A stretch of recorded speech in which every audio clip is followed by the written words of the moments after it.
31, e ela vai ficar disponível para vocês durante 5 dias, tá? Das 7 da noite do dia 31 até as 23 horas e 59 minutos do dia 4, eu acho. 4 ou 5, tá? Mas eu mando direitinho no e-mail para vocês, mas acho que é do dia 4. Então, pessoal, semana passada, né, a gente vinha conversando, nas 2 últimas semanas, nós vínhamos conversando acerca do classicismo e do positivismo.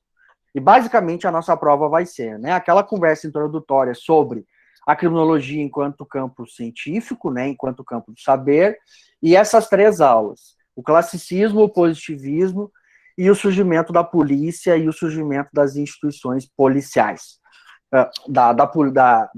das instituições prisionais e policiais, que é exatamente o que a gente vai conversar hoje.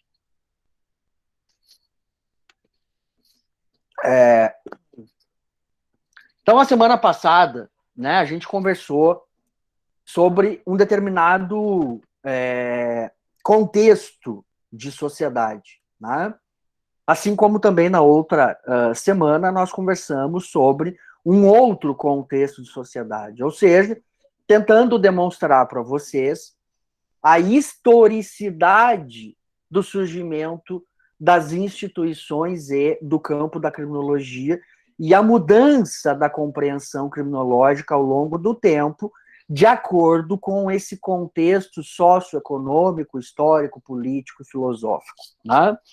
Ou seja, então, uma boa parte das nossas 2 últimas aulas foi no sentido de tentar, antes de dar propriamente o que as coisas são, né, tentar demonstrar para vocês o contexto em que elas estão inseridas e no qual elas surgem, né?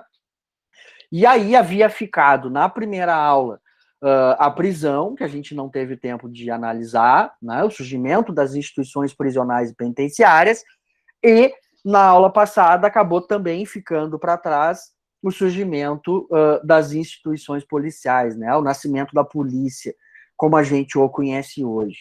E é exatamente sobre essas 2 instituições que nós vamos conversar, e também utilizar isso para pegar e tentar facilitar a junção dessas peças de quebra-cabeça, né?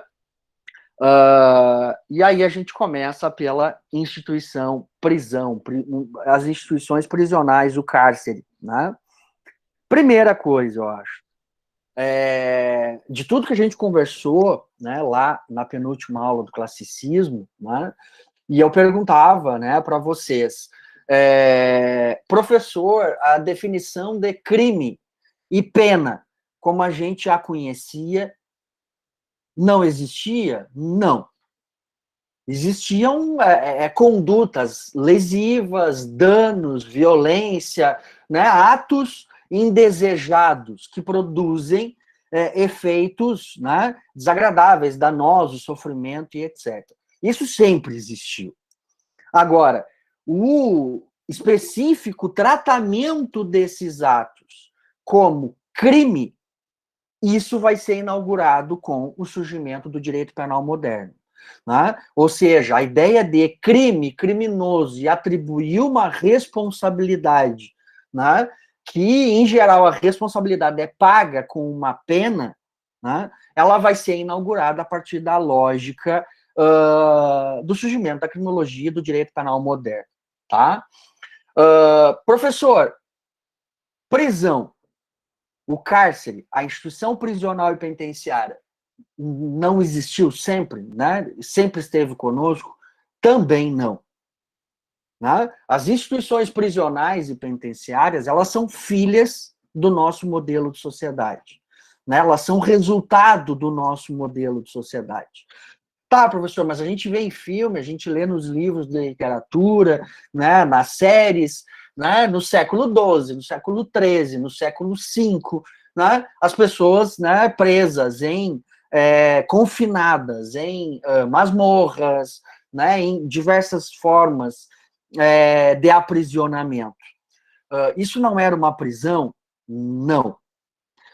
Quando a gente fala prisão, encarceramento, né, nós estamos falando de prisão enquanto pena, enquanto penalidade por um crime cometido. Isso é uma construção também da nossa sociedade moderna. O que existia antes era, pode-se dizer, a ideia de detenção. Né? Sei lá, a Tatiele ou a Lucy cometiam um crime de bruxaria. Né? E aí elas acabavam passando por um procedimento, né? Aquele procedimento inquisitório que aparece nos filmes, etc. E eu acredito que vocês vão entender um pouquinho mais a questão do inquisitório e acusatório no processo penal, sobretudo no primeiro semestre de processo penal. Elas passavam por um processo privadas da liberdade, ou seja, confinadas ou detidas. Né? E quando se tinha o veredito, a sentença, elas iam acabar recebendo essa sentença não era de detenção ou de prisão. Ou seja, o que a gente vê nos filmes e, né, na história anterior ao nosso modelo de sociedade, né, sei lá, se você pegar aquele filme lá, O Homem da Máscara de Ferro, né, que ele ficava preso numa masmorra, aquele capacete, né, de aço, né, enfim, uma infinidade de obras, né, literárias e cinematográficas aí, aquilo não era prisão-pena, né? Aquilo era o que a gente ainda tem hoje, né? E hoje, obviamente, de forma mais moderna e requintada na teoria do direito penal, na dogmática, etc., o que hoje a gente chama de prisão cautelar. Né? Ou seja, era a detenção para fazer o indivíduo aguardar o julgamento. A famosa hoje prisão preventiva, prisão temporária, né, e etc. Aquilo era esse tipo de detenção. Não era um pagamento pelo processo, pelo crime cometido com a privação da liberdade. Né? A Tatiele ia ser detida durante o período do processo, o momento que saísse o veredito e a sentença, ela ia ser encaminhada para o cumprimento. Né? A grande maioria dos processos, a forma de cumprimento de pena era a pena de multa, né? Penas pecuniárias, né? Que até hoje existem, né? Muito pouco utilizadas, mas ainda hoje existem. Né? Ou as famosas penas capitais, ou as famosas penas corporais e aflitivas. Né? Provavelmente a Tatiele ia ser queimada numa fogueira, ou ia ser enforcada, ou ia receber uma pena de suplício. Né? O suplício é a pena narrada pelo Foucault, em que a pessoa é esquartejada. Tu amarra uma corda ligada a um cavalo em cada um dos membros da pessoa, e cada um desses cavalos vão acabar puxando para lados opostos, ou seja, essa pessoa vai sofrer né, a pena do suplício, que é a pena do esquartejamento. Ou né, a própria guilhotina na Revolução Francesa, era um tipo de pena corporal, né? As penas, né, de chicote, apedrejamento, né, e etc., são as chamadas penas aflitivas e corporais executadas em praça pública. Ou seja, essas eram as penas que, em tese, seriam substituídas pela pena de privação da liberdade. Né? Ou seja, quando a gente fala, então, em prisão, enquanto criação e instituição moderna, é a prisão como pagamento de uma pena, ou como pagamento de um crime, né? Com a privação da liberdade. Né? Uma outra coisa também que eu queria falar de início é que mas que loucura isso, né? Tipo, substituir uma pena de amputação, ou uma pena de morte, ou uma pena, né, por enforcamento, ou uma pena de multa, por uma pena de privação da liberdade. De onde é que sai isso? Né? E é por isso que é extremamente importante, gente, a gente entender o contexto em que as coisas são criadas e surgem. Né? Nós conversamos ao longo das duas últimas aulas que a Europa, como umbigo do mundo, e a Europa era praticamente o que existia do mundo, né? Tanto que quando encontraram a América Latina, acharam que estavam encontrando a Índia, né? Ou seja, eles achavam que basicamente o que existia era a Europa, né? Então a Europa, como sendo o centro do universo, né, o centro do planeta, ela, vamos dizer assim, passava, como a gente viu nas duas últimas aulas, por um intenso e acelerado processo de desorganização, mas, sobretudo, o que me interessa aqui é um intenso processo de empobrecimento. Né? Ou seja, desde o século XVII até o final do século XIX, foi onde a gente parou a aula passada, a Europa vai acabar sofrendo um processo de pauperização extremamente intenso, agudo e generalizado. Ou seja, a maciça maioria das... A gente pega e costuma aprender as coisas como uma pirâmide, né? A pirâmide da sociedade, e aí a gente pensa a base da pirâmide, o meio da pirâmide, o cume da pirâmide. Se você pensar a Europa do nascimento da modernidade até o final do século XIX, a Europa era uma grande base de pirâmide, uma pontinha de pessoas privilegiadas. Né? Ou seja, a grande maioria, a maciça maioria das pessoas estava morrendo de fome, profundamente empobrecidas e exploradas dentro do novo modelo econômico, ok? E aí eu pergunto para vocês, quais são as condições de tu aplicar uma pena de multa para uma pessoa que está roubando um pedaço de pão porque está morrendo de fome? Nenhuma. Ou seja, a ideia da pena é retribuir um mal causado. Né? Tu retribui o mal causado mexendo no bolso do cidadão, aquele cidadão que tem algo no bolso. Senão, simplesmente, a pena de multa ela não tem qualquer finalidade. Ela não consegue exercer controle social. E por isso, ao longo de 300 anos, mais ou menos, se não mais, a pena de multa vai começar a sofrer um paulatino abandono, porque ela já não conseguia mais oferecer efetividade. Agora, há pouco tempo atrás, se discutiu, né? Volta e meia, ainda hoje é pauta, né? Nos órgãos de política criminal, né? Nos tribunais superiores, a questão do nosso sistema prisional e carcerário. Né? Quando vai se pensar uma reforma legislativa, uma mudança no Código Penal, uma mudança na lei de execução penal, tudo isso se entra em algumas discussões. Afinal, o que a gente pode fazer diferente com o nosso sistema punitivo? Né?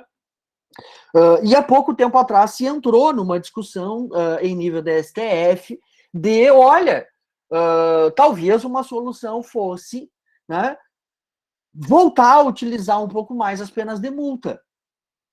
Né, para crimes de menor potencial ofensivo, né, para algumas modalidades de delitos, etc, etc, etc. Né?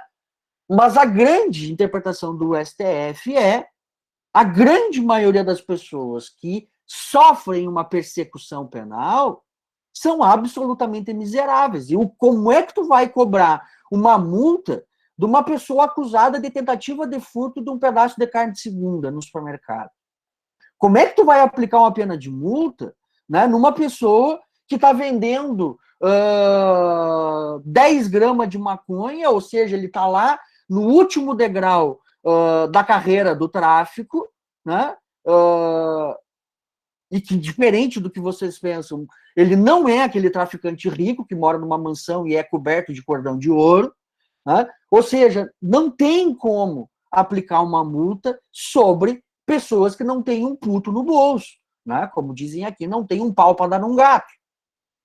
Né? Ou seja, então, em grande medida, ainda hoje, essa é a razão ainda pela qual a questão da multa foi sendo abandonada, entre outros fatores que a gente também vai ver ao longo da noite de hoje.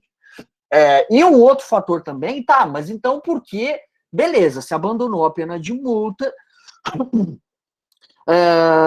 Mas a pena de multa, ela não era aplicada para todo mundo lá atrás, naquela época, ela era aplicada para pessoas que tinham o mínimo privilégio de pagar, né?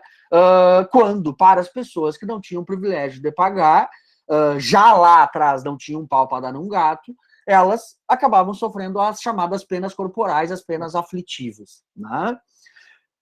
Como é que se chega nessa interpretação de vamos passar das penas aflitivas, ou seja, a Tatiele vai lá e rouba um chocolate, um ovo de R$ 70 agora na Páscoa, né? E ela tem uma mão amputada, né? Um braço, né? Sei lá, ela olhou para o namorado da amiga dela e lhe é furado um olho, né? Ou seja, como é que a gente passa dessa análise jus filosófico criminal para uma análise de, olha, se a Tatiele lá ia roubar um ovo ou olhar para o namorado de uma amiga, ela vai ser privada da liberdade durante um período de tempo. Como é que se chega a isso? Né?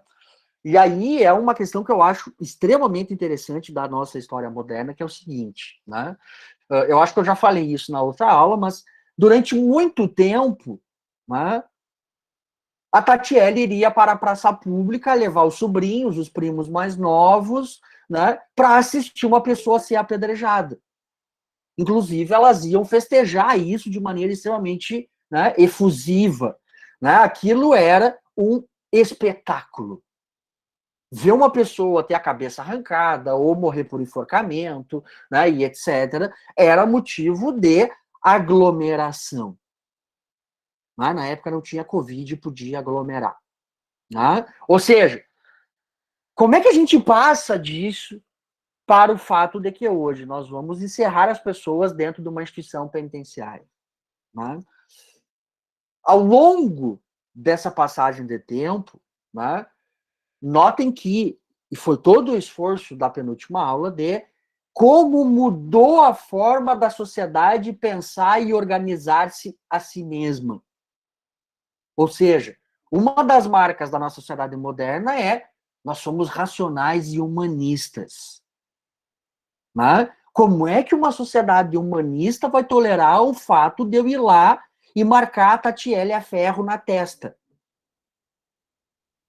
Né? Aquilo não demonstrava humanidade, sentimento de humanidade.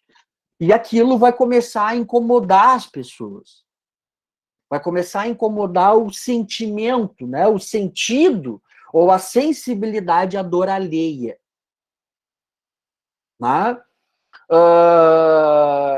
E aí, então, ao invés da Tatiele ir ver uma pessoa ser executada em praça pública, ao invés da Tatiele comemorar aquilo jogando pedras, né, e jogando tomates nessa pessoa, ela vai começar a se colocar contra aquele tipo de coisa. Ela vai começar a ficar profundamente incomodada e desagradada, né, com o sangue correndo na praça pública, né, com o fato de uma pessoa estar sendo executada, né, e etc. Né? Ou seja, esse trânsito de sociedade vai acabar convergindo com o fato de, e isso a gente já conversou, se a Tatiele estava roubando por fome, se a Tatiele estava roubando porque ela está desempregada, e o nosso modelo de sociedade moderna em ascensão econômica precisa cada vez mais de um exército de mão de obra, é profundamente burro eu ir lá e punir a Tatiele com uma amputação, por exemplo. E aí vai convergir o sentimento popular com a utilidade econômica. E aí, ao invés de eu amputar a mão da Tatiele, lhe furar um olho, né, e lhe tornar absolutamente incapaz para qualquer ato laboral, eu vou pegar a Tatiele e internar ela dentro de uma instituição de confinamento. Ou seja, o que vai acabar dando ensejo, logo em seguida, ao que a gente vai chamar de instituições prisionais. Né? Ou seja, professor, então as prisões vieram para substituir a violência corporal. Discursivamente, sim. Porque, como vocês viram no Beccaria, toda pena que não oferece uma utilidade para a sociedade é uma pena arbitrária, é uma pena desumana. Né? Tá, então a prisão acabou com a violência física. Não. A prisão vai tirar a violência física da frente dos olhos da sociedade. Quantos de vocês efetivamente sabem o que acontece atrás dos muros de uma instituição prisional e penitenciária? Quase nenhum. Ouso dizer que nenhum. Salvo alguém que já teve algum familiar preso, né? Salvo alguém que já tem alguma experiência do que ocorre dentro de uma instituição de privação da liberdade. Né? Ou seja, então, o fenômeno prisional ele acaba sendo resultado dessas convergências. Né? Ou seja, como eu já falei, a prisão ela vai surgir fundamentada em grande medida, né, por postulados teóricos do classicismo. E aí uma outra questão é, tá, mas de onde é que saiu essa loucura de matar uma pessoa antes era a morte? E a partir de um dado momento, matar uma pessoa quer dizer 12 anos de privação da liberdade. Qual é a equivalência dessas coisas? Né? Nós estamos diante de uma questão de unidade de medida. Né? 12 anos por um homicídio, 4 anos por um furto, 8 anos por um roubo, até 30 anos por um latrocínio, 18 anos por um tráfico de drogas, e assim por diante. Né? Só para dar alguns exemplos para vocês. Tá? Ou seja, qual é essa relação de equivalência? Qual é essa equivalência com o tempo de privação da liberdade? E aí eu volto de novo à pergunta. Eu não podia multar uma pessoa que não tem um puto no bolso. Qual é a única coisa que uma pessoa que não tem mais nada ainda possui? Dentro da sociedade liberal. A própria liberdade. Tu pode não ter comida, tu pode não ter terra, tu pode não ter trabalho, tu pode não ter casa, tu pode não ter dinheiro, mas tu ainda, em tese, pelo menos do ponto de vista conceitual da lógica classicista do livre-arbítrio, tu é um indivíduo racional, tu ainda não é retardado. E, portanto, para a dogmática penal e para a filosofia da época, se tu não tem nenhum tipo de retardo, tu é uma pessoa livre, mesmo sem um pau para dar um gato no bolso. Ou seja, então, qual é a única coisa que eu posso tirar dessa massa de miseráveis? A liberdade. E não por acaso, a única coisa que eles têm é a coisa que eu quero agora, a liberdade deles. Que é eu pegar a liberdade da Tatiele, a Tatiele não quer trabalhar. A Tatiele estava acostumada a trabalhar no campo e ela não quer trabalhar na fábrica ganhando um salário que não é capaz de sustentar ela e aos filhos e a família dela. Isso é crime e ela vai acabar sendo condenada por um crime ao qual vai obrigar ela para dentro de uma instituição de trabalho forçado. Tá, mas qual é a equivalência? Não querer trabalhar com uma determinada unidade de medida em tempo de privação. É a mesma coisa do homicídio, do furto, do roubo, do tráfico, do aborto. Nós vamos privar a liberdade da Tatiele por um determinado período de tempo, porque é a única coisa que a gente pode tirar dela. E é, inclusive, algo que nos é muito útil. Lembrem do utilitarismo. Eu podia, uma coisa de menor importância, vou arrancar só um dedo da Tatiele. Mas é muito mais útil para o novo modelo econômico que, ao invés de eu arrancar um dedo dela, eu bote ela para trabalhar durante 6 meses. Tá? Ou seja, o que eu quero dizer com isso? Tá? A prisão, não diferente das outras instituições, todas, democracia, direito, ciência, né? E aí o que nos interessa, direito penal, prisão, polícia e criminologia científica, elas vão acabar sempre exercendo uma função social. E, em grande medida, a prisão, o direito penal e a polícia, elas vão acabar cumprindo funções diferentes no tempo, por isso a importância da gente entender o contexto dessas coisas, e elas sempre vão ter funções econômicas. A gente não parou de amputar a mão das pessoas porque a gente simplesmente ficou chocado com o espanto da sociedade e viramos pessoas boazinhas. Aconteceu também o espanto social, mas também a gente utilizou isso para fomentar a mudança das penas para uma utilidade econômica, e essa utilidade econômica era justamente privar as pessoas da liberdade dentro de uma instituição, e essa instituição acabar servindo como uma forma de encobrir a violência física que continuava existindo. Quando vocês veem no jornal, sei lá, presídio tal, ou gestor tal de unidade prisional está sendo investigado por tortura. Essa semana estourou um vídeo aí da Polícia Militar, né, que está rolando, inclusive, já processo administrativo junto à OAB e etc. E aí a gente olha aquilo e pensa, isso é exceção. E aí eu posso dizer para vocês, como advogado que trabalha na justiça criminal diariamente, não, isso não é a exceção. O processo de violência dentro de uma unidade prisional é cotidiano, é diário.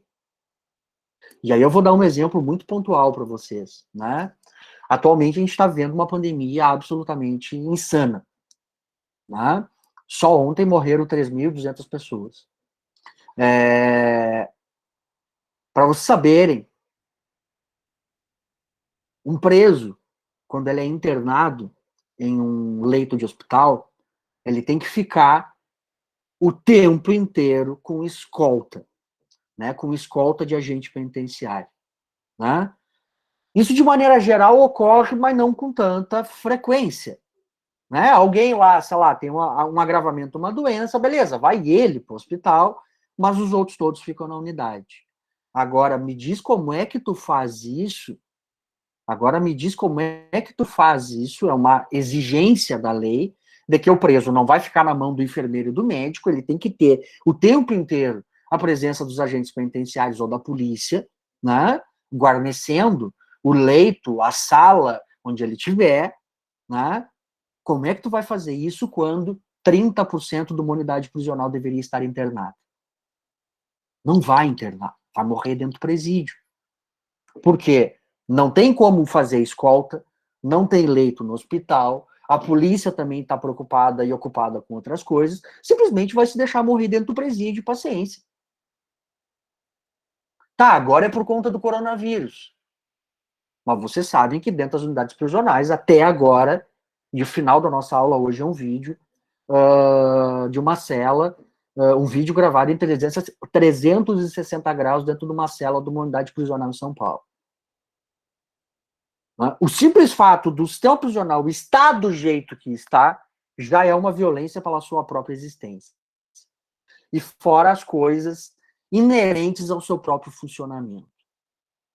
Ou seja, então a violência ela nunca foi substituída pela prisão. A prisão absorveu a lógica de violência existente anteriormente. E aí a gente entra nos nossos 5 pontos aqui para começar a entender o que qualifica ou o que classifica o fenômeno prisional moderno. Né? Então, alguns deles não é novidade para vocês. O primeiro deles, a pretensa atribuição de humanização das penas pela prisão. Né? Como o Beccaria lá dizia, ou seja, o direito penal moderno surge para humanizar a violência do Estado contra o indivíduo. E o mecanismo de humanização era exatamente a substituição das penas existentes pelas penas de privação da liberdade, esquecendo-se ou se fazendo de maluco que aquilo era profundamente utilitário para o modelo da sociedade e para o desenvolvimento econômico da época. Né? Ou seja, então o discurso humanitário é em grande medida, gente, até hoje, o carro-chefe que mantém a prisão em pé. Por mais que existam algumas pessoas a favor da pena de morte, a favor da brutalidade dentro das prisões, né, etc, etc, etc, não é esse discurso draconiano que mantém a prisão em pé. O que mantém a prisão em pé é o seu discurso pretensamente e pseudo-humanitário. Isso mantém a prisão funcionando até hoje. Não obstante os seus 300 anos de violência incessante. Tá? Então, a primeira característica do fenômeno prisional, enquanto pena por excelência, né? E aí, se vocês forem olhar, quais são os crimes no direito penal e na legislação extravagante que não prevê a pena de prisão? Pouquíssimos. Eu ouso dizer que não tem 5%. Ele pode ter uma combinação de pena de prisão menor e prever alternativamente ou cumulativamente formas de substituição. Né? Como, por exemplo, uma pena de prisão de até 1 ano de detenção, ela pode ser substituída por uma pena de prestação de uma pena de limitação de direitos. Não é limitação, é outro termo. Tá? Uma pena de um réu primário de até restritiva de direitos, obrigado, Luiz, tá? Uma pena de até 2 anos, se o cara for réu primário, ela pode ser substituída por 2 penas restritivas de direitos. Né? Ou seja, então, ainda hoje, ou fundamentalmente hoje, e por isso o título do slide, talvez da aula, né, dessa primeira parte pelo menos, a prisão ou a ameaça de encarceramento como pena por excelência. A gente não consegue ou não quer pensar em formas de resolver problemas e conflitos sociais com outra ferramenta que não seja a prisão, muito embora já se saiba que ameaçar as pessoas de prisão não resolve absolutamente nada. Até hoje não resolveu e não é daqui em diante que vai resolver. Vocês não pararam de beber porque sabem que isso pode gerar uma prisão flagrante na condução de veículo automotor. Vocês não deixaram de subir na boca e pegar o baseado, mesmo sabendo que isso pode configurar, né, o delito do artigo 28 da Lei de Drogas, ou dependendo da quantidade que tu pegar, até o artigo 33.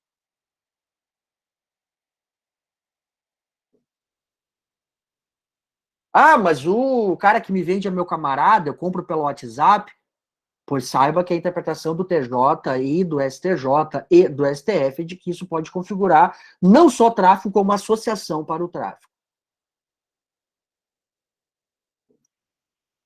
Ou seja, então a gente parece ter uma grande dificuldade em pensar soluções para além, ou que prescindam do fenômeno prisional e por isso a prisão como punição por excelência. A segunda, as finalidades da prisão. Para que serve a prisão?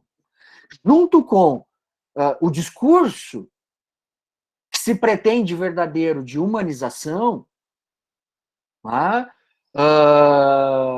Tu não vai humanizar ninguém dentro da prisão, na verdade, tu vai embrutecer ainda mais uma pessoa dentro do fenômeno prisional. Mas além do discurso humanizado, ou do discurso que se pretende humanizador, um outro pilar fundamental que mantém a prisão e os seus muros em pé, né, é o discurso da sua finalidade.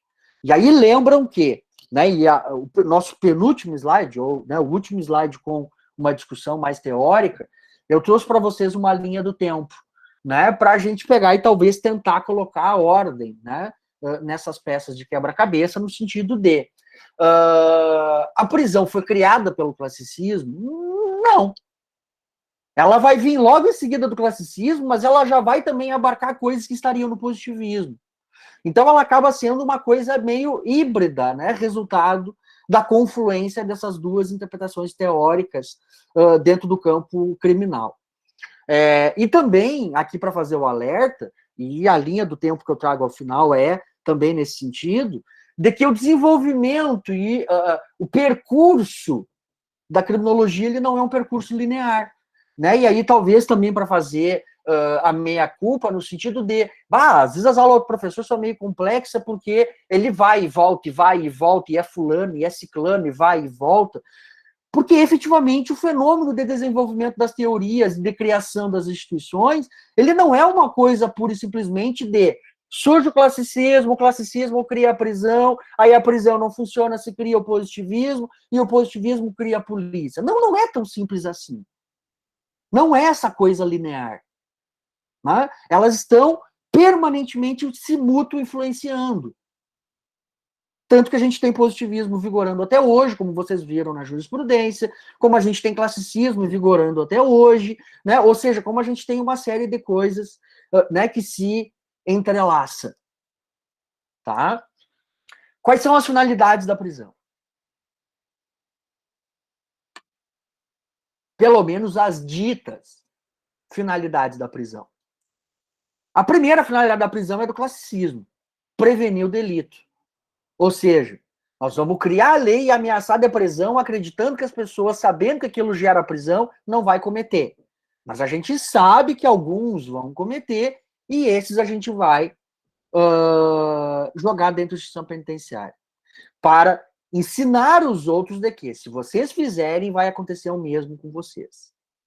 Mais ou menos como o efeito simbólico, genérico e coletivo que a gente tinha quando levava uma pessoa para uma praça pública e quase matava com agressões, com chicotes, etc.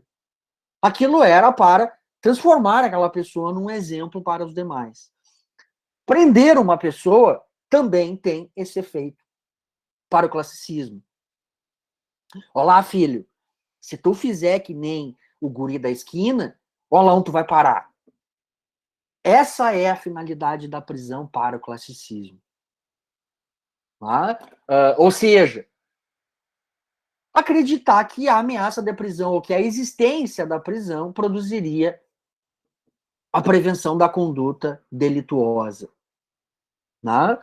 Mas não só, e aí aqui já uma finalidade do positivismo. Aquela velha crença do positivismo em o crime é uma doença e a Tatiele é uma doente, é uma pessoa patológica, nós temos que curá-la. E nós vamos curá-la como? Jogando dentro de uma instituição de confinamento. Seja a prisão, seja um manicômio, seja um lugar de trabalho forçado, seja num convento, seja dentro de uma fábrica. Não é? Ou seja, mas aqui o que nos interessa é o fenômeno prisional. E aí aqui a finalidade da prisão para o positivismo é a pretensa capacidade de recuperar o sujeito criminoso. A famosa... Professor, mas essas duas visões, elas são atuais, né? A do classicismo ainda, ela é bem forte, né? Na sociedade. Sem dúvida. Sem dúvida. Não posso excluir uma. Não, elas funcionam as duas. E aí, se tu for olhar hoje, no Código Penal, elas vão estar expostas como prevenção geral e prevenção especial. A prevenção geral do classicismo e a prevenção especial do positivismo. As duas ainda hoje vigorando no direito penal moderno. Ou seja... Prevenção geral, professor, e especial? Prevenção especial. É ok. A crença da prevenção especial era a crença da cura do sujeito, que vai acabar aparecendo na nossa legislação como a famosa e inglória ressocialização. Da mesma forma como a prisão não previne delitos, ela é absolutamente incapaz de curar o sujeito delituoso. Primeiro, porque o fenômeno criminal não é uma doença, e segundo, porque o próprio funcionamento prisional ele é absolutamente incapaz de socializar uma pessoa de maneira diferente. Como eu falava, a prisão nada mais é do que o verdadeiro cume do processo de embrutecimento de um sujeito humano. E o nosso último slide, eu acho que vai deixar um pouco isso mais claro para vocês, para quem não tem conhecimento da realidade do fenômeno prisional, e não é só no Brasil, nem de longe. Né? Ou seja, tem uma frase do Zaffaroni que é o seguinte: querer curar ou socializar uma pessoa dentro de uma instituição prisional e penitenciária é a mesma coisa que querer ensinar o teu filho a jogar bola dentro de um elevador. Ou ressocializar, ou seja, a ideia é de que nós vamos dar a ela uma socialização complementar, porque a socialização dela é defeituosa. Beleza, e aí me expliquem, lógica e racionalmente, que nós vamos pegar todas as pessoas que a gente entende como antissociais, encerrar elas dentro do mesmo lugar e achar que elas vão sair de lá socializadas de uma maneira diferente. Na verdade, o que faltou foi essa socialização fora, né? Da sociedade. Isso também é uma discussão bastante mais ampla e mais profunda, tá, Tânia? Sim. Existem uma série de coisas aí, tá? Seria só esse tema a gente poderia conversar sobre isso, acho que um semestre. A vida toda, né, professor? Porque tu vê, com certeza. Políticas públicas relacionadas ao sistema prisional tem, mas é que elas não mudam, né? O problema é, Tânia, assim, ó, não existe política pública direcionada somente ao sistema prisional. Nós querermos salvar o sistema prisional sem uma intervenção social aqui fora é uma bobagem sem tamanho. É uma bobagem sem tamanho. A questão é, nós queremos melhorar as pessoas lá dentro. Nós estamos melhorando aqui fora para receber o indivíduo que sai lá de dentro? Não. Não estamos.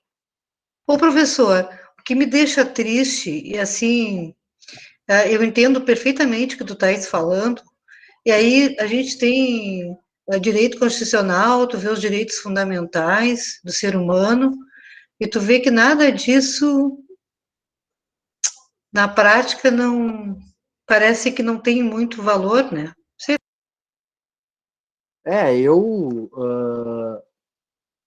Eu ouso dizer que se tu já tá triste no primeiro slide, a tua tristeza vai aumentar bastante até o final da noite. Tá? Eu não quero ser o portador aqui, o paladino de más notícias. Tá, Tânia? Mas não é por mal, eu não quero estragar a tua noite, né? Tu abre teu vinho aí, dá uma relaxada, ou tenta dar uma relaxada, tá? Não, mas por exemplo, eu trabalhei muito em escola e muito pais preso, né? Irmãos, e a gente conviveu muito com isso, trabalhava numa periferia, né, no Rio Grande do Sul. E os pais saíram da cadeia, assim, e é como tu disseste, porque vendeu 2 gramas de maconha e foi parar na cadeia. Então, tu vê que a pobreza, assim, qualquer coisa foi parar na cadeia. E aí eu quero te. O que eu tava falando é o seguinte, desculpa, mas tu pega um exemplo muito interessante, assim, tá? Beleza, a gente acha que a gente tem que mudar a prisão. Mas a gente tá preocupado em mudar a escola que o filho dele tá? Não. Não. Não, professor, não tem que mudar a prisão, tem que mudar a sociedade aqui fora, exatamente. Exato. Educação, saúde, principalmente educação. Trabalho. Dá condições de vida, né? Trabalho. Assim, ó, a Tânia, vamos supor a Tânia é uma empresária, né? A Tatiele sai da prisão hoje, a Tatiele é uma baita de uma costureira, ela sai da prisão hoje, ela vai bater na confecção da Tânia, a Tânia vai ver que ela tem uma passagem pela polícia, mas tu é louca. Não contrata. Não contrata nem a pau. E aí a Tânia vai fazer o quê? A Tatiele vai fazer o quê? Vai roubar de novo? Né? E aí tem uma outra, e a gente vai ter um momento oportuno para avançar nessas coisas, quando a gente for falar também desse sistema penal norte-americano e tal, tem uma série de questões bastante interessantes para a gente conversar e trazer sobre essa questão, tá? Então, as finalidades da prisão. Os dois elementos que mantêm a prisão em pé até hoje é o discurso humanitário e de que a prisão ainda cumpre uma função. A prisão de prevenir delitos e a prisão de recuperar o sujeito. Né? Quando, na verdade, ambas são uma completa mentira. Elas são estruturas eminentemente discursivas, muito eficientes, exatamente para o que elas foram criadas, que é exatamente manter a legitimidade da estrutura prisional em pé. Um outro ponto é a questão do trabalho. Né? E aí vejam que eu trouxe, acho que no próximo slide, umas imagens para vocês, que né, a gente não sai da pena corporal para a pena de prisão. Nesse meio, a gente vai ter algumas modalidades prisionais, algumas modalidades penais de punição. Né? Mas uma delas vai ser praticamente intrínseca ao pagamento da punição, que é a obrigatoriedade do trabalho. Né? Ou seja, lembram que a gente passou de uma sociedade que impõe a ideologia do trabalho porque era extremamente útil. Era necessário que as pessoas precisassem e absorvessem a identidade do trabalhador. Aquilo que a gente pensa, olá, fulano é naturalmente um vagabundo. E isso é visto como uma coisa profundamente depreciativa. Né? Mas é interessante que tu vê uma pessoa pobre tomando um chimarrão uma terça-feira, 3 da tarde, tu vai chamar de vagabundo. Agora o cara, no seu belo iate, tomando um uísque de 6 mil reais, na mesma terça-feira, às 3 da tarde, ele não é vagabundo. Sabe por que essa diferença? Vocês sabem por que essa diferença? Eu não preciso aqui fazer um grande malabarismo para isso. Né? A questão é que o nosso modelo societário ele vai se constituir com base em todos vocês são ensinados desde pequenininho de que vocês têm que trabalhar. Né? Salvo se tu for de uma família extremamente privilegiada, com 14 anos tu vai estar sendo ensinado a investir na bolsa de valores. Né? Para tu poder tomar uísque 3 da tarde de uma terça-feira.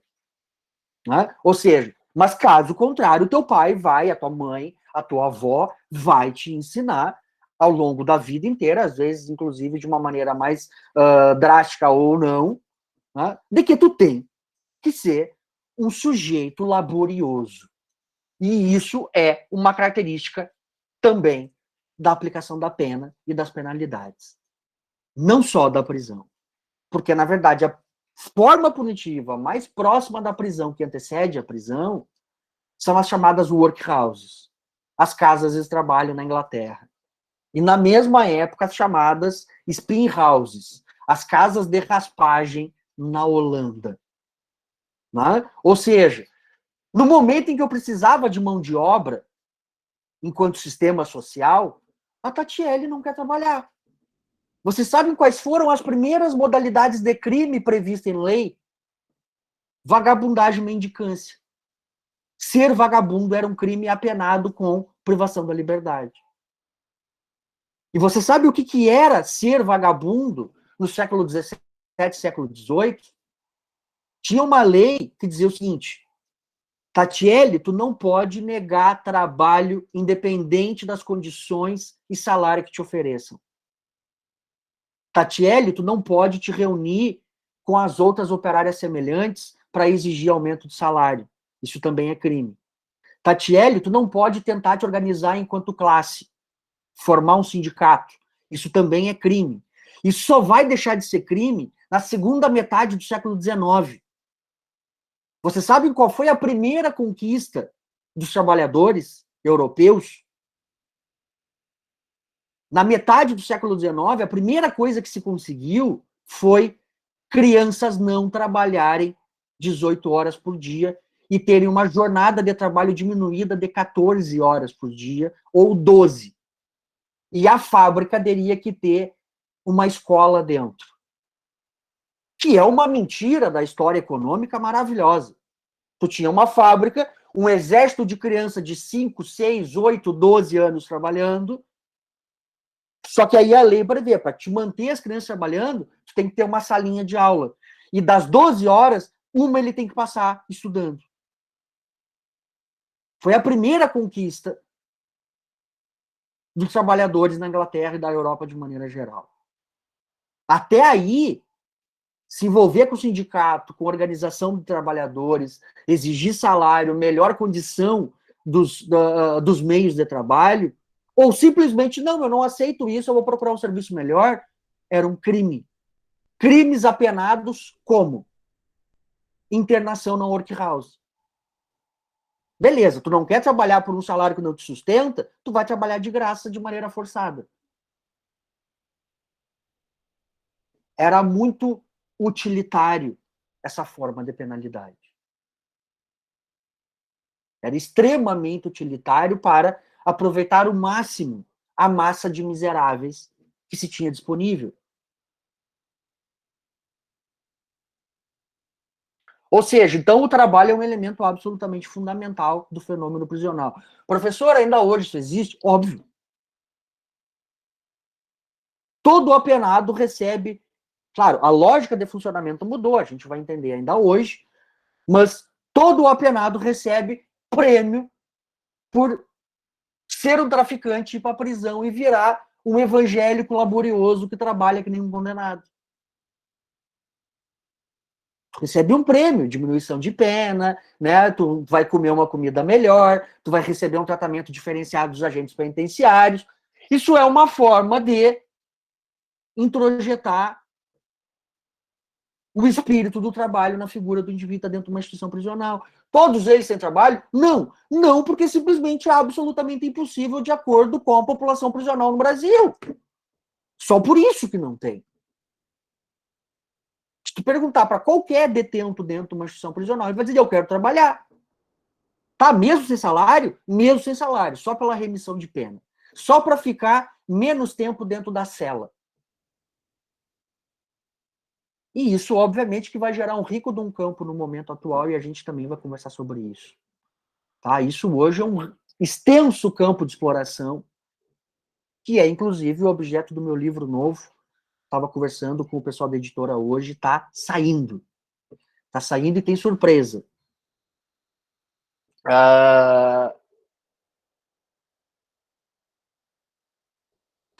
Então, uma outra marca do fenômeno prisional, do fenômeno da privação da liberdade enquanto pena, é a questão do trabalho, né?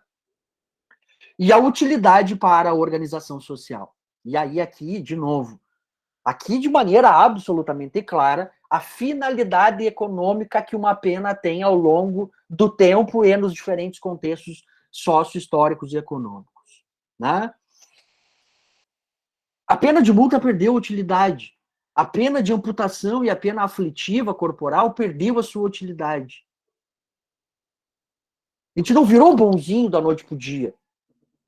Na verdade, nós não viramos bonzinhos até hoje. Na verdade, elas vão acabar absorvendo outras finalidades. E aí eu já estava falando das workhouses, né? E aí tem uma fotinho logo adiante. E aí tem várias imagens na internet muito interessantes das workhouses originais, lá do século XVI, XVII, XVIII, e muitas delas estão em pé até hoje. Né? Muitas delas, para quando vocês forem agora, quando vocês puderem ir para a Europa, quando o brasileiro for aceito na Europa, né, e forem fazer um tour no interior da Inglaterra, né, forem fazer mochilão no interior da França, né, lembrem do professor quando estiver passando na frente de um casaril, né, um casaril com 400 anos e o portão do casaril de ferro, ainda original, diz o seguinte: casa para pobres e órfãos. Aquilo era uma workhouse. Né? Casa para pobres e órfãos de Paris, casa para pobres e órfãos de Londres, casa para pobres e órfãos de Liverpool.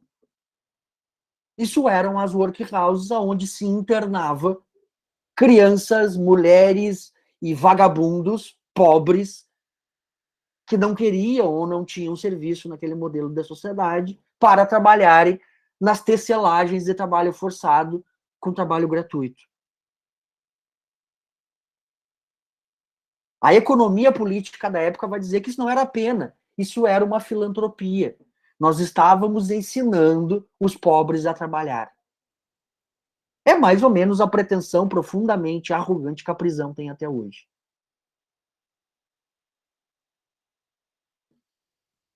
Tem uma frase, tem uma passagem de um livro que, para mim, é uma das passagens que mais me marcou na minha trajetória acadêmica, que é uma passagem da... A Jéssica já deve ter ouvido, acho que umas 3 ou 4 vezes. Que é uma passagem da professora Vera Malaguti Batista, ela é professora da Universidade do Estado do Rio de Janeiro, e ela publicou a dissertação de mestrado dela, chamado Difíceis Ganhos Fáceis, em que ela vai analisar quem é o traficante de drogas no Rio de Janeiro. Né? E tem uma passagem maravilhosa que ela diz o seguinte: um menino foi preso, e quando ele entra, na época não era fase ainda, era provavelmente FEBEM, né? Finalzinho da década de 80, ele entra na FEBEM, ele passa por análise e avaliação da assistente social e da psicóloga, né? Na entrada da instituição. E aí o laudo da assistente social e da psicóloga diz o seguinte: o adolescente é profundamente antissocial, não tem trabalho, não estuda, passa os dias pelas ruas do Rio de Janeiro, vendendo balas em semáforos, engraxando sapatos e perambulando pelas ruas da cidade. Uma pessoa profundamente desajustada. 2 anos na instituição, o jovem sai da instituição e passa pelo mesmo laudo de avaliação da psicóloga, da assistente social, que diz o seguinte: o jovem sai prontamente e absolutamente reintegrado à sociedade. Hoje ele tem trabalho e desenvolve atividade econômica de venda de balas em semáforos e engraxa sapatos nas praças do Rio de Janeiro. Pergunto: qual é a diferença do menino que entrou e do menino que saiu? Vocês vão me dizer nenhuma. Na verdade, tem uma diferença fundamental. A instituição fez ele absorver. Antes ele era engraxate, vendedor de bala, e poderia querer mais que isso. E para querer mais que isso, talvez ele tivesse que fazer alguma coisa, inclusive ilícita. O menino que sai, em tese, ele aprendeu, ele está reintegrado à sociedade. Meu filho, tu é um infeliz e tu vai ser engraxate e vendedor de bala a vida inteira. E agora ele aceita isso. Antes ele não aceitava. E é isso que a instituição faz. Eu acho essa narrativa da Vera Malaguti extremamente violenta, extremamente chocante, que em grande medida é um pouco o que as workhouses faziam. Elas não ensinavam ninguém a trabalhar. Nós estamos falando de gente que estava acostumada a trabalhar na terra. Elas não estavam acostumadas ao processo intenso de exploração. E a workhouse vai ensinar da maneira mais dura que eles têm que aceitar o processo de exploração econômica. Ah, mas isso não vai sustentar minha família. Problema teu, pega 2 empregos. Ah, mas o Estado tem que me ajudar. Não é essa a função do Estado. Não é essa a função do Estado mínimo. Ou seja, e aí, do ponto de vista da utilidade, as workhouses vão fornecer todo o exército de mão de obra que o sistema econômico precisava. Mas não só as workhouses, e aí outras 2 modalidades de pena que eu queria trazer para vocês. Né? O surgimento da pena de galés. Quem é que já ouviu falar? O que é uma galé? Uma galé é uma embarcação. A pena de galés, tá? Era a pena de... Tu vai trabalhar, Tatiele, mas tu não vai trabalhar na workhouse, tu vai trabalhar remando.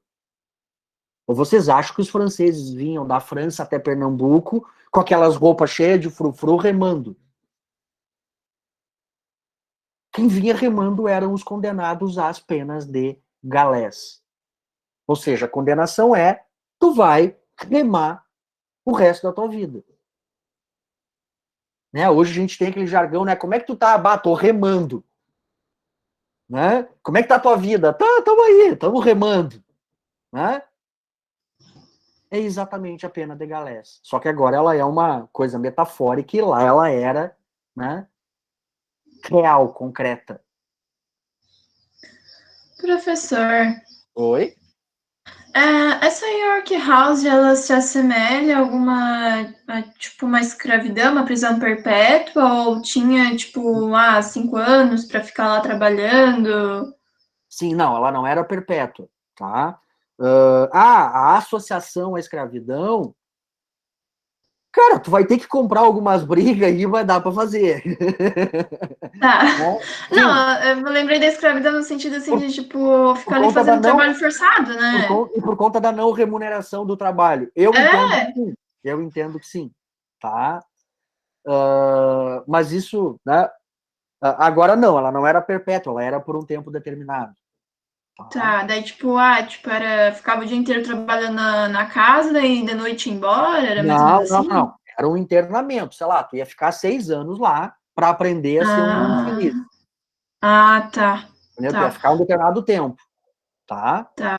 Daí podia sofrer castigos físicos ou Sim. não. Não, aí vocês vão ver nas fotos. Então, é. Dá pra se assemelhar a uma escravidão, então, né? Não, pode comprar briga, mas se assemelha, querendo ou não. Não, eu concordo, mas algumas matrizes teóricas aí te brigariam contigo que não é. Ou seja, além das galés, né, além das galés, a gente vai ter também a pena do desterro. A pena do desterro, pessoal, nós precisávamos de gente para remar até os novos territórios, né, os territórios descobertos. Ok, remamos, chegamos, ou chegaram, porque não foi nós, né? Chegaram. Agora a gente precisa de gente para povoar. E quem povoou os novos territórios descobertos também foram condenados, numa parcela significativa. Isso era exatamente a pena de desterro. Né? A Austrália, no seu primeiro momento, foi povoada preponderantemente por condenados. Né? Se vocês olharem aquele filme, também tem o livro, O Conde de Monte Cristo, né? Sim, Bianca, por isso ela se chama Ilha do Desterro. Né? As primeiras pessoas que foram enviadas para Florianópolis eram condenados no seu território de origem.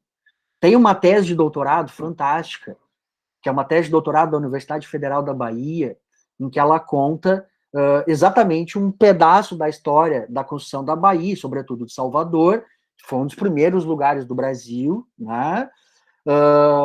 Como, olha, a capital e o primeiro território do Brasil, que foi Salvador, era um território de desterrados. Né? Ou seja, uma parcela muito significativa do processo imigratório da Europa era um processo de expulsão da Europa. Ah, professor, mas o imigrante que, sei lá, fundou Criciúma. Não, esse já não. Porque a gente teve diversas ondas de imigração. Né? E a região aqui de Santa Catarina, essa região mais nova, né? São regiões que se formaram, sobretudo, no final do século XIX, início do século XX. Ali já era um outro momento. Ali já era um momento da Europa incentivar, né? O Brasil incentivar a questão da imigração. Né? E a Europa queria o processo de branqueamento. Tá? Ali já não eram condenados que estavam vindos. É a chance do teu avô, do teu bisavô, do teu taravô não ter sido um condenado na Europa. Agora, as gerações lá da origem que chegaram no México, que chegaram no Brasil, que chegaram na Austrália, uma grande parcela daquelas pessoas que foram utilizadas para povoar o território era: tu tá expulso da Europa, tu vai para lá fazer o povoamento, mas tu nunca mais pode botar o pé aqui. né, que é um pouco, mostra ali o Conde de Monte Cristo, né? O Conde de Monte Cristo é um cara que foi banido como pena pelo Império Napoleônico, e a pena do Napoleão para o Conde era: tu tá banido da França, tu nunca mais vai poder voltar aqui. Né? E aí o filme se desenrola, né, que ele volta com outro nome, etc, etc, etc. Né? Ou seja, mas isso eram formas, tá, professor, mas o que isso tem de economia, né? O que isso tem de finalidade econômica? Se não tivesse havido as penas de galés, não teria havido o processo das navegações. Se não tivesse havido o primeiro momento do povoamento forçado, talvez não se conseguisse, não tivesse conseguido efetivamente constituir o domínio sobre o nosso território. Porque isso aqui não era uma terra vazia. Né? Ou seja, então essa era a utilidade econômica daquele momento. Né? Ampliar o território europeu para além dos seus limites, e para isso a gente precisava de gente para fazer. Ô, professor. Com pessoas. Oi. Desculpa te interromper. O panóptico, quando ele foi desenvolvido no século XVIII, ele foi desenvolvido na intenção de ser uma prisão cautelar, como era, ou a prisão que a gente conhece hoje? Prisão como a gente conhece hoje. E ela foi a primeira a ser desenvolvida nesse sentido, ou tiveram outras? O panóptico foi, tipo assim, ó, vamos dizer, o modelo mais acabado. Né? Agora, em seguida, tem um slide que vai aparecer uma foto, Raine, de alguns modelos arquitetônicos de workhouse. E tu vai ver que ela já se assemelhava ao que viria depois a ser o panóptico, em termos, inclusive, arquitetônicos. Tá? Então, de novo, o Bentham, ele não acordou do nada, um dia caiu da cama, bateu o mindinho, né, na mesa do café e, panóptico. Né? Ou seja, aquilo era uma coisa que ele já vinha estudando e já vinha tendo alguma influência anterior a ele. Mas o panóptico é, talvez, o primeiro modelo mais bem acabado de arquitetura prisional. Tá? Arquitetura prisional e penitenciária, como a gente já está conversando. Certo, obrigada. Tá? Ou seja, então, que seria o modelo de arquitetura prisional e penitenciária para tentar extrair o melhor resultado econômico possível da instituição prisional. Ou seja, quando já não se precisava mais de gente para remar, quando já se tinha povoado os novos territórios, quando a gente já tinha constituído um exército de mão de obra através da workhouse, tudo isso já não se fazia mais necessário, isso praticamente tudo vai acabar redundando na consolidação da instituição prisional e penitenciária. Né? Ou seja, e aí aqui, de novo, a questão da utilidade econômica é muito interessante que vai se fazer a distinção dos bons pobres e dos maus pobres. Eu estava brincando com a Tatiele, né? A Tatiele não quer trabalhar e etc. Ou a Tatiele está profundamente acomodada com a condição dela. Olha, eu vim do campo e eu estou aqui, eu vou vender a minha mão de obra para o que eles quiserem me pagar, e desde que eu consiga me alimentar meus filhos, está tudo certo. Né? É exatamente o que eles iriam chamar na época de os bons pobres e os maus pobres. O bom pobre é aquele pobre que se, né, aceita a sua própria condição de a única coisa que tem para vender é a sua mão de obra e, obviamente, o contexto econômico, e explorar isso da maior forma e da forma mais profunda possível. Esse era o bom pobre. Né? O mau pobre é aquele pobre que está fora do sistema econômico, que não quer trabalhar ou não encontrou trabalho, a figura do vagabundo, a figura do criminoso, a figura da criança órfã, a figura da pessoa deficiente que não tem capacidade laboral. Esses eram os maus pobres e esses iam receber a filantropia bem intencionada do liberalismo clássico ou simplesmente a punição. Na verdade, eles são a mesma coisa. Né? Ou seja, a internação, né, o internamento dentro de uma casa de trabalho forçado era visto como um ato filantrópico. E aí a função econômica, e aí aqui, mais especificamente ainda, a questão da função econômica, que é a seguinte, né? O fenômeno prisional, ele acaba tendo uma finalidade econômica, e aí aqui, né, o que se tem trabalhado na literatura da economia política, que é o princípio da menor elegibilidade, né? E o princípio da menor elegibilidade vai dizer o seguinte: a vida da pessoa na workhouse ou na prisão, ela tem que ser pior do que a pior vida fora dessas instituições. O trabalho nessas instituições, ele tem que ser pior do que o pior trabalho fora dessas instituições. Por quê? Porque era a forma da gente tornar essas instituições um temor. E, portanto, a Tatiele não quer trabalhar, ela não gostou do salário, aquele salário não a alimenta, mas se eu não trabalhar, eu vou ser internada e a minha vida vai ficar muito pior. Então, portanto, eu vou me adequar. Ou seja, o princípio da menor elegibilidade é o que vai tornar a condição de vida e de trabalho dentro das instituições a coisa mais desgraçada e miserável possível. Professor, a nossa realidade prisional hoje, alguns dizem que, olha, ficar preso é até uma benesse porque a vida dele dentro da prisão é melhor que a vida lá fora. Não é, porque a vida na prisão é algo nem de longe parecido com algo aceitável. A questão é que a gente vive numa realidade sócio-histórica e econômica tão desgraçada que, sim, tem gente em condições de miserabilidade e de indignidade que ainda consegue ser inferior a absoluto desprezo pela vida humana existente dentro de uma instituição prisional. Gente, não é incomum tu ter que afastar uma barata de uma marmita na prisão para comer. Não é incomum tu comer comida azeda. Tatiele, tu sabe o que uma mulher recebe para... Mulher tem, né, questões biológicas e de funcionamento próprias, como, por exemplo, a menstruação. Tu sabe o que a mulher presa recebe para o período da menstruação? Nada. Em muitos presídios, o absorvente da mulher presa é miolo de pão.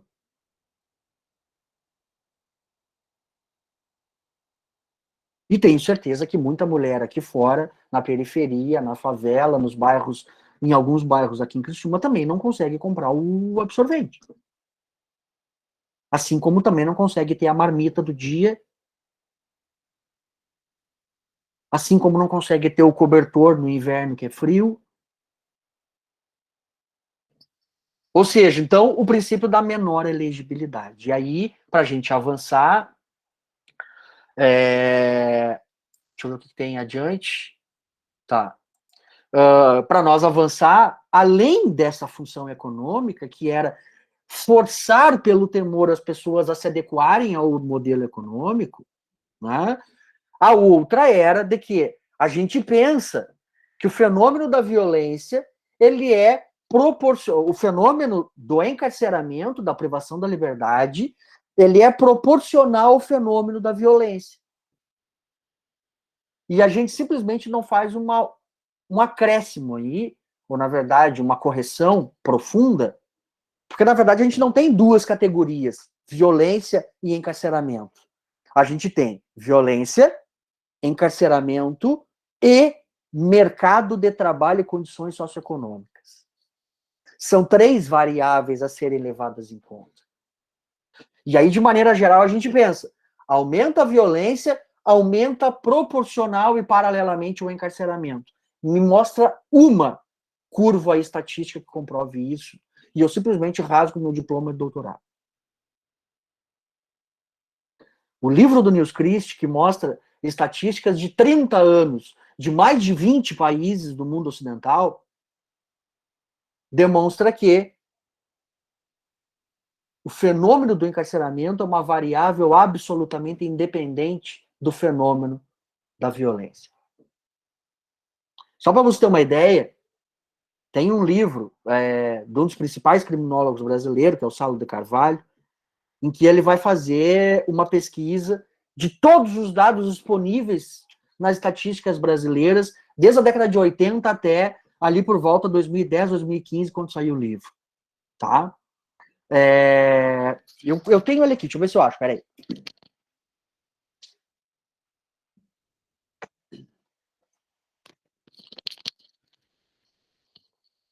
Aqui, ó. Esse livrinho aqui, ó. Os atores do sistema penal na era do punitivismo. Tá?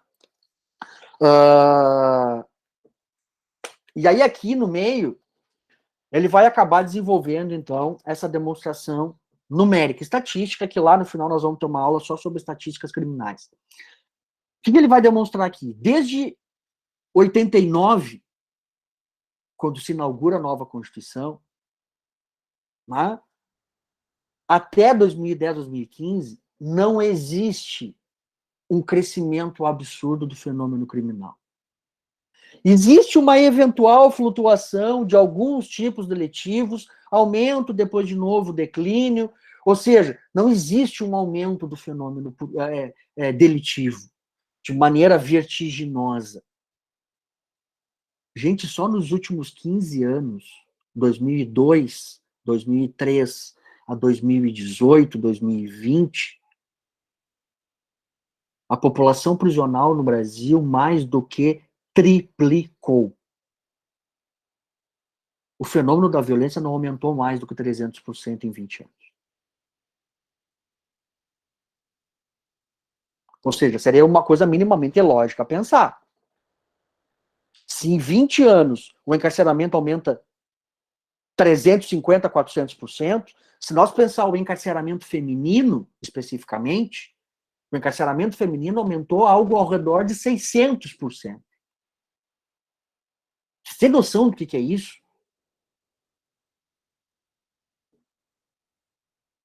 Não houve essa escalada do fenômeno da violência no Brasil. Existe uma escalada punitiva.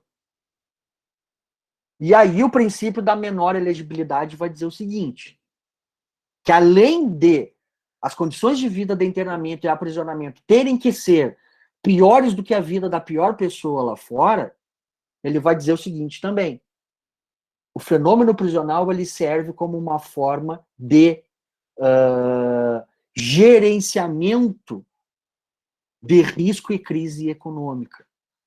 Ou seja, em momentos de maior demanda de trabalho, menor demanda de encarceramento. Em momentos de menor demanda de encarceramento, uma maior demanda de trabalho. Ou seja, acaba que, em grande medida, está muito mais ligado de maneira inversa a variável encarceramento e a variável mercado de trabalho do que a variável do meio, que é a variável violência. Só para vocês terem uma ideia da finalidade econômica do fenômeno punitivo e do fenômeno prisional.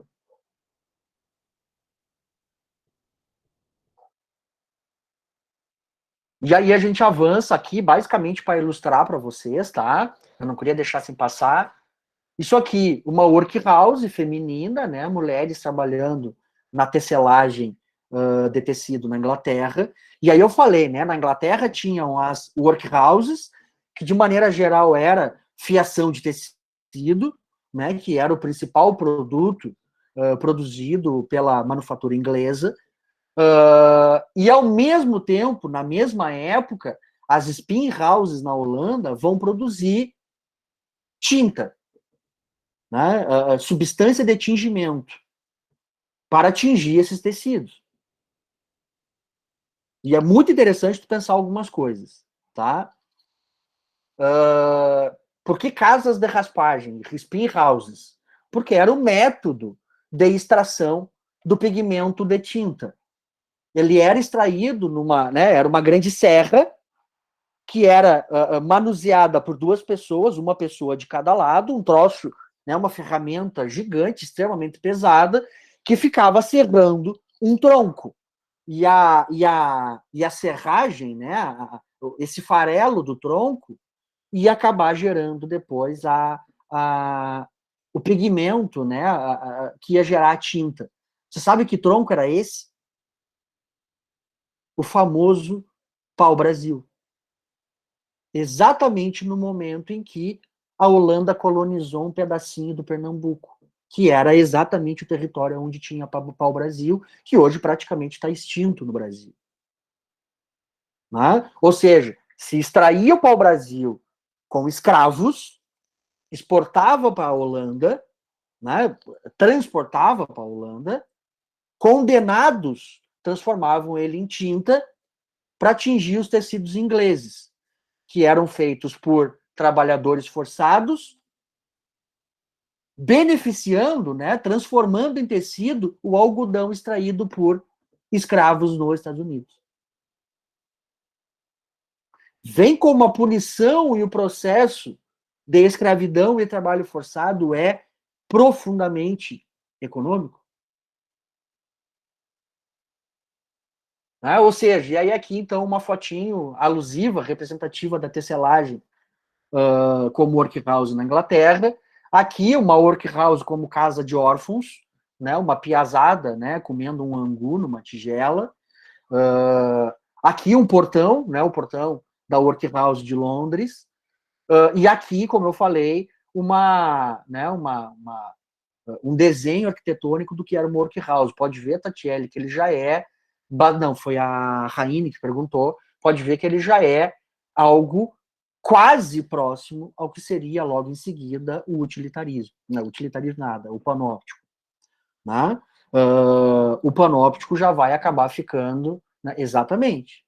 Né? Por isso que eu falo, as workhouses é o evento, a estrutura diretamente que antecede a prisão. E aí, quando a gente já tem a prisão como instituição prisional, a gente já vai ver que já vai ter a estrutura do panóptico significativamente mais avançada. Adelante. E aí, aqui a gente tem os modelos prisionais, né? A gente vai ver os modelos prisionais. Mas semana passada, ou retrasado, o pessoal pediu para a gente fazer um intervalinho um pouquinho mais cedo, que eu me empolgo quando eu já vou ver, já é 9, 9h05, 9h10 da noite. Querem dar uma paradinha agora e voltamos 9 horas? Pode ser? Pode ser, ótimo. Então tá. Então, recarregar a água, fumar um cigarro, voltamos.